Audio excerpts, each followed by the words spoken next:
Well, welcome everyone again. It's that time of the week, Wednesday. It's a shorter week because many of us had Monday as a holiday, but glad to have you with us. Today we have a special guest, Vinnu Deshetty, who's joining us from EVA, and we're talking about a data-driven virtual event. So it's going to be a great discussion with Vinnu, as always. So, well, one thing was just a bit of housekeeping. If you have any questions at all, we want to make an open dialogue. So if you have any questions of Vinnu, as we're talking about data, as we're talking about virtual, as we're talking about how those things coexist now with the in-person piece of the events, feel free to put those in the chat, in the comment box. We'll get them to them throughout today's discussion. Want to definitely have it as a open and free discussion to get everybody's questions answered. So with that, I'll turn it over. My name's Eric, joined by Joe, who's going to lead it today. And, Joe, here you go. Thanks, Eric. Appreciate it, and welcome, Vinnu. So tell us a little bit about yourself. Tell us about EVA, and tell us about your passion for events. Oh my goodness, I could talk about events and data all day. So thank you both for having me. I always love spending time. We can always chat for hours, which I'm sure we won't do today, but thank you again for having me. I am the CEO of EVA, and EVA is a virtual meeting platform, and we're about to launch a platform that actually manages all events. So we're very excited about the data possibilities that can happen with that. I'm actually a meeting planner by trade, been in the industry for 20 plus years, planning meetings with associations, nonprofits, government agencies, and corporations. So I've seen it from all different angles, from the back of house of a hotel to the front end of the user experience for attendees on site. So it's great to be able to see it full circle. So that's, I mean, let's just dive right into it, because that was pretty interesting, your intro, what you said, because you're a meeting planner by trade, and now you're turned technologist, and I don't really know if that's a pretty common migratory pattern. So talk a little bit about what got you in from meeting planner to technology. Sure. You know, meeting planners, we all wear so many different hats. It's just not about the BEOs and the F&Bs. We're tasked with making an experience for attendees that they want to come back to, that they're enjoying at that moment, that you're accomplishing whatever mission it is, whether it's a user conference or a member event where you're just having doing CEs, no matter what it is. Our jobs as meeting planners really is that 360 experience. What is it that they're doing? How do you attract these people?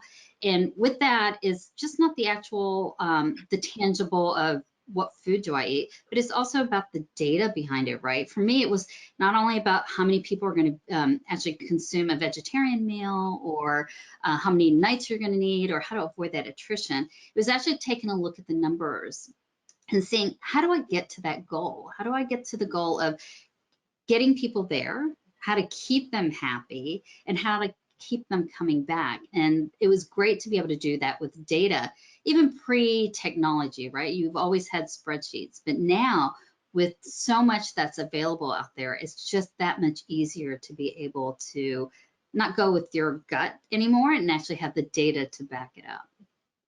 So you mentioned, well, obviously you're not going to hear two bigger fans of the data side of things than Eric and myself, but mentioning, you know, kind of the overarching goal of the event experience, the event organizer experience, helping them execute, powered by technology now. How are some of those tenets represented in EVA, and, you know, how does that compare to maybe some platforms that don't share maybe some of those? You know, why do you guys, how do you differentiate on that? You know, the industry really has come a long way. We've gone from just wanting to publish a site where people can find out, where do I register, what's my program, what's the schedule like, how do I make reservations? And the technology has really become where you can have more of an engagement experience, where there's data being tracked. There's just a lot more that can be done. And that's exactly what EVA does. EVA does much more than just be a conference website. Every activity that's happening on the site, whether it is visiting a landing page, joining in on a conversation in an online discussion, doing a matchmaking where you're finding other attendees that have the same likes and dislikes that you have, being able to match that up, all of that activity is being captured on the back end. I know it sounds kind of Big Brother-ish, but it's all secure, no worries. It's all opt-in, but all of that data is there. And we were looking at that saying, there's so much more that you can do with that, right? Just don't let the data sit. Don't just export the data to figure out who you're going to suppress your marketing list to, or who you're going to sign up for certain things. Actually do that data, have that data, and have it tell a story. And that's what we love our partnership with you all at Bear, is that you help take that data, all this good stuff that we've got, and be able to help us tell that story, and not only tell the story, but help us predict what is going to be beneficial for whatever the goals are for the organization or event. Yeah, I think folks are really starting to become. Oh, Eric, we got our first. That's the question hand, Vinnu, by the way, in case you can't. It's not stop. There's a question coming in. Yeah, that's right. Yeah, so we do have a question related to how do people find the time to look at the data, or what do you see, I guess, in your clients to kind of frame the question a little bit. Yeah, and I hear that a lot. One of the statistics, it's really a sad statistics, but I like to be able to say that meeting planning is one of the top 5 most stressful jobs in America. And that is, even though it's scary, I think it brings a lot to light in terms of we do a lot of things. There is not enough time, and the pandemic did not help that any. We're now not only doing physical events, we're doing live, we're doing in person, we're doing virtual, in addition to looking at BEOs and trying to figure out the technology and all of that. So yeah, time is of the essence. How do we get more hours in the day? But that's the great thing about the technology. If you choose the right platform, like EVA, you're not just looking at data. You're just not looking at zeros and ones and how many. We're actually extrapolating all of that information and be able to tell you what that story is. So no longer do you have to go to 15 different platforms to extract 15 different reports and try to do 100 different pivots to tell you a story that you need to tell your C-suite, or even for yourself to figure out, who is most likely to attend a regional event in New York. Now the technology is there where you can actually just see it visibly by pressing a button instead of doing all of that massive Excel fancy magic work. Yeah, I think what we find in our kind of travels talking with clients is they don't realize actually how much they're putting into data anyway, because they feel like it's just tangential to their job. But when they go back and say, well, and then I got to pull this report down and I throw it into this special spreadsheet, not the other one. The other one's special for another reason. And then it gives me these 3 charts, but I got to take those and then put it into PowerPoint. The reality is the time's already being spent. It's just fragmented. I had I've shared this story a few times, but I've had a good data mentor. In his philosophy was basically treating it like a part of your role for 10 minutes a day. So we would literally start all of our, when we were back in the association days, we would start all of our pre-event planning meetings. The first 10 minutes, let's walk through the numbers. And that was it. And it got everyone indoctrinated into the KPIs and the benchmarks that we needed to hit. And then the rest of the meeting was about what are we doing to move those needles. And so it wasn't this like 2-hour-long strategy meeting. It was much more agile, much more fluid, and much more regular. Right. I find that data doesn't have to be complicated, right? Make it simple. Start with the basics. It can just be, instead of thinking you have to like solve every data question that someone needs to know, start with the basics. Just look at who's registering and where are you getting all of that data. I remember the conversation used to be a lot like, well, on my registration form, I'm going to ask 100 questions because I need to know all of this information. And then we all realized that that online experience is not ideal, right? Who wants to fill out a form that takes longer than 30 minutes? And since technology has advanced the way it has, you no longer really have to do that if you plan appropriately. If you're an association or even a company and you've got a CRM or an AMS, an association management system, you've got pieces of data in different places, right? And through integrations, or if you don't want to do fancy integrations of taking that information, seeing what you do have, what do you really need? And finding out, you know, starting out with what is the goal? Just start with the basic of what is the goal and what information do you need to make that goal, right? Yeah, that's a brilliant philosophy, because I think if you try to focus on what is everything we could measure, you lose a little bit of the signal and the noise there. You know, if everything's priority number one, then nothing's priority number one, kind of thing. So I think that's a great point. Thanks, Vinnu. Eric, are we good on the question side? Anything else? No, that was great. You know, you guys did a good summary there. I think we answered that question well. Appreciate it. Yeah, and thanks, you know, for whoever answered that. Please keep them coming. We really appreciate it. We're going to take those in real time as quickly as we can. Eric is not shy with the hand, as you can see. Yeah, sure. So Vinnu, we hear, you know, you're obviously on the forefront of technology. You're obviously deeply passionate about events, and you're deeply passionate about your clients having successful events. Put your crystal ball in front of you for a second. What do you think things look like a year or two from now from an event standpoint? And maybe, you know, if you got a couple of surprises in there, things that maybe we're not thinking about that you see coming, or things that are going to be emphasized, de-emphasized, just be really interested to hear your thoughts. Yeah, no, I'm excited for the future, because I think we've gotten to a point in the industry where people have experienced virtual, they've experienced the hybrid, and obviously the in-person events, and everyone's excited to get back to in-person. I am too. Get it, want to make those relationships, and get back to seeing people, right? Get that, and we're really trying to avoid the virtual, but I think what has happened is that a lot of organizations have opened their doors to a lot of people that prefer engaging virtually, whether it's reasons because it's easier, budget, technology-wise, whatever their reason is.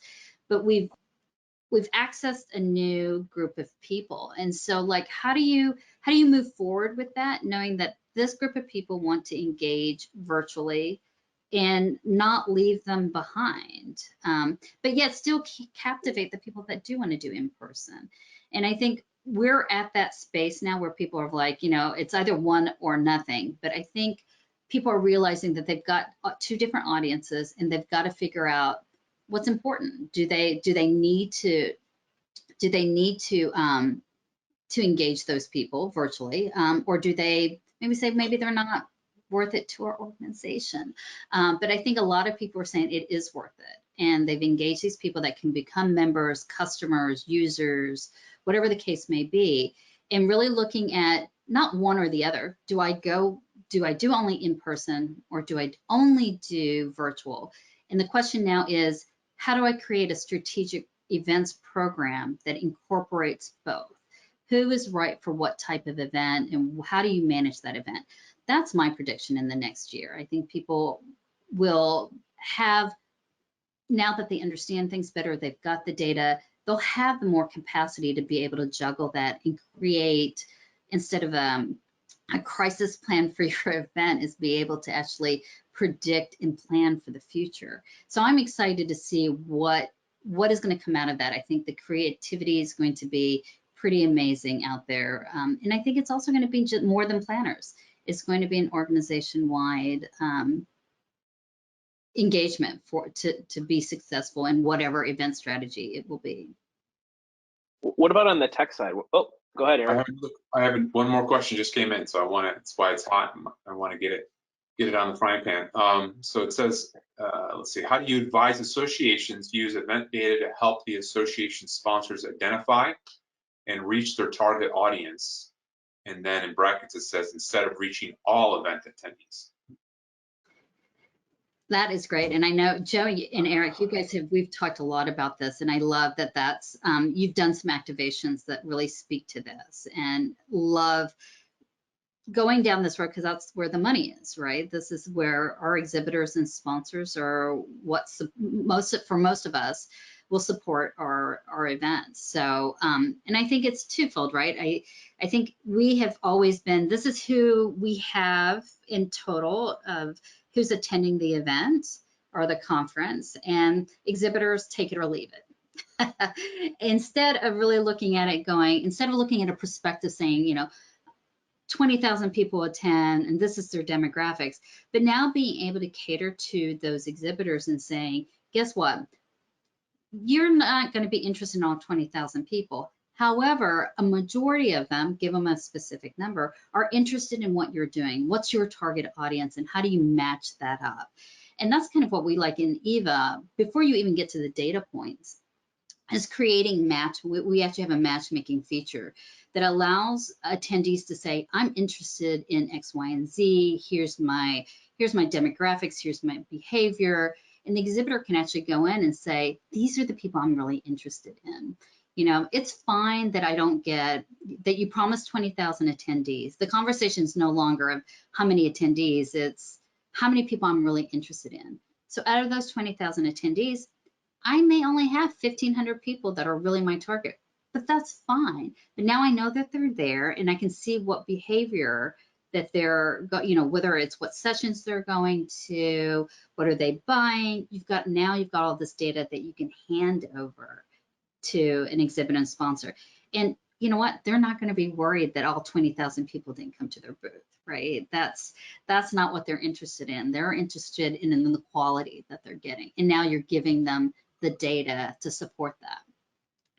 Yeah, I think from a data standpoint, you hit the nail right on the head, Vinnu. You know, you want to take a look at a combination of demographic, firmographic information. I will say we have a cohort of clients that are doing something that is a new behavior relative to an event organizer, which is taking some of the audience composition data and leading into that year's event, showing it proactively to exhibitors and prospective exhibitors that are on the fence to show momentum. So a month ago, we were at here for these different cohorts of people. Now we're at here at this level. Look how much traction we've gained in the last 4 weeks. And that's actually one of the positive narratives that you can speak to when you do have audiences coming in and registering later than ever. There is a lot of momentum leading into the show, and they're turning that into booth sales and sponsorship sales. The ability, so one thing that you mentioned, I think, 3 years ago, there wasn't a ton of, is this concept around tagging. And so the ability to kind of tag either different interest areas, different firmographic types, and then match people up because of them, or at least go and get to that 1,500 out of 20,000 is another big result of how technology has evolved in the last 24 months, right. Specifically for events, obviously.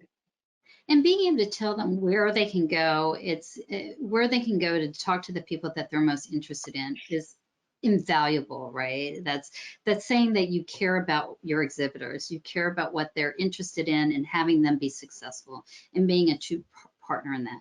But on the flip side too, I think it's also interesting that forever and a day, I think we all are used to just putting out a prospectus. This is what we do, this is what we do, this is who we have.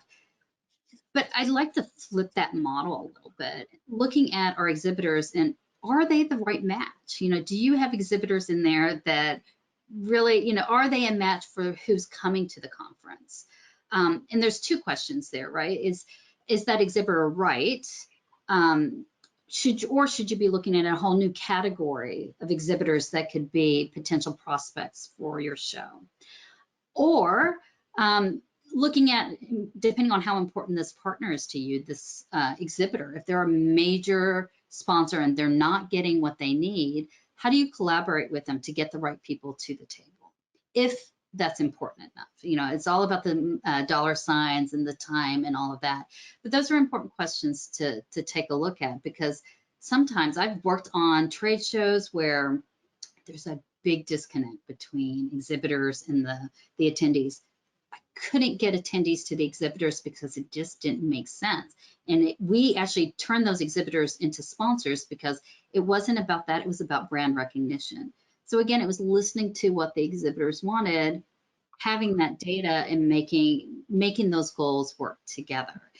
Couldn't have done that if I didn't have the numbers to show for that. Mm-hmm. Yeah, I think that's an important thing. I mean, the other thing here is the data is already being collected. You're really just talking about positioning and what's the way to position it effectively. And, you know, and I think it's interesting that a lot of people think that that's the meeting planner's job, and where I think it's important there.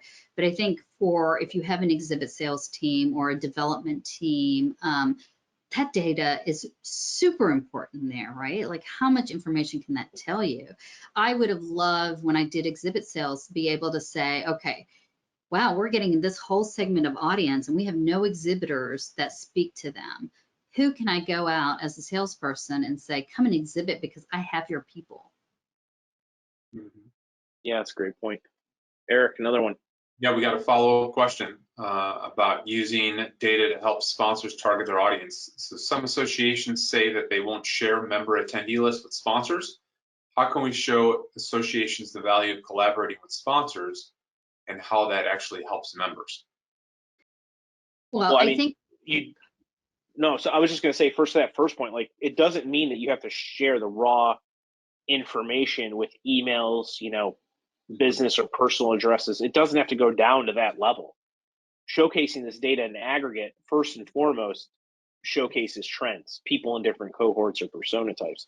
The other thing that you can do is share the organizational or firmographic information. So you might not know it's Joe at Bear, but you can say Bear Analytics is coming, event software company, right? And usually that's enough. I mean, that's easily better than nothing. And when you roll that data up, you can start telling a narrative. But sorry, Vinny, what were you going to say? And then we'll keep going on this. It's not about the individual. I mean, it is when you talk about lead generation, but in terms of making that value proposition of who is there, generally, you can share that data, that activity, and that all of that's happening behind the scenes without getting into keeping people's information secure and without sharing that information. So absolutely, that's yeah. You can clean up job titles. I mean, there's a lot of ways to do it. Yeah. And there's even more, you know, in this is no secret here at EVA, we also do this. We take our leads and we're researching them through other platforms like Zoom Info, Dun & Bradstreet, and really making the firmographic information more robust. So we really understand the needs of that organization. So if it's ABC organization, I'm able to get a better look at that by understanding what is their revenue size, what's their membership size, how many events do they do, without really having to look at the individual information.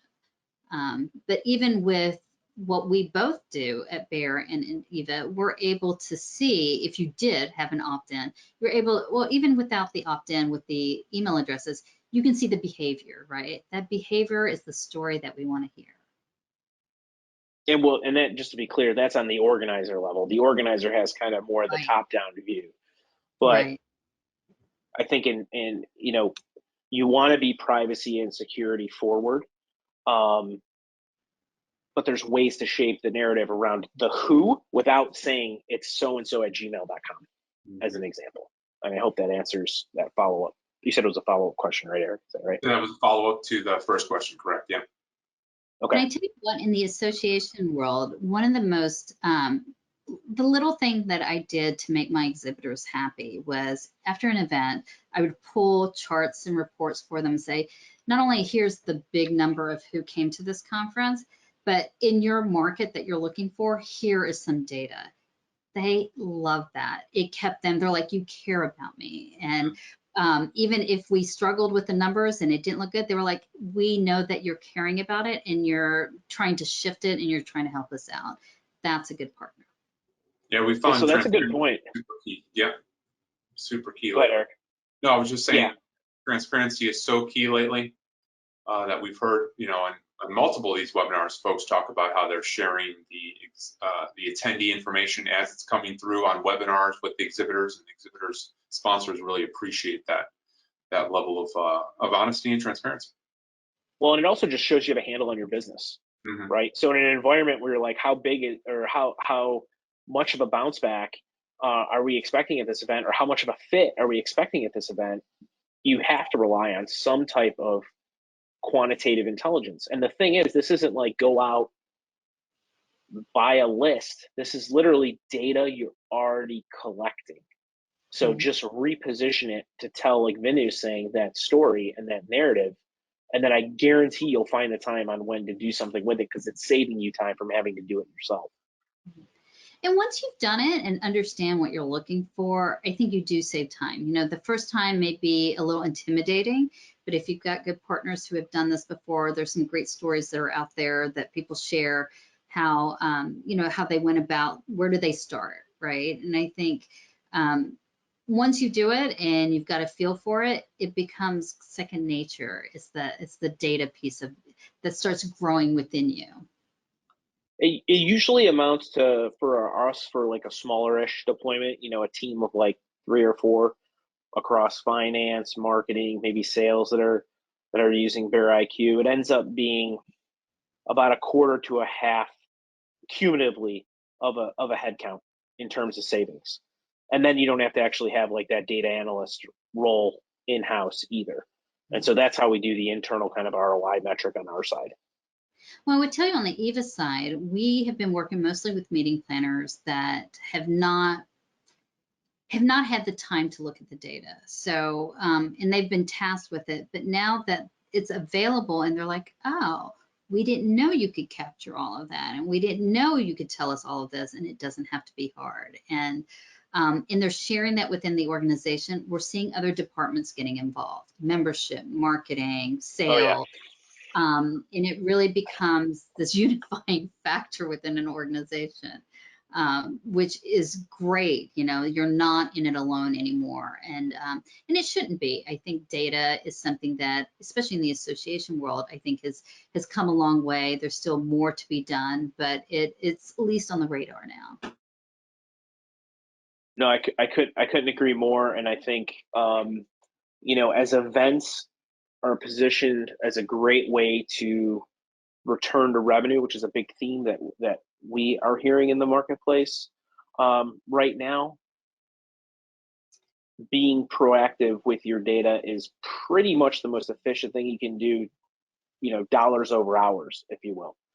And so that's, I mean, you know, there's just more activity than ever and excitement than ever in and around the data space. And there's more cool tech in and around the event space that's enabling that. So it's great to see. All right, we're running up.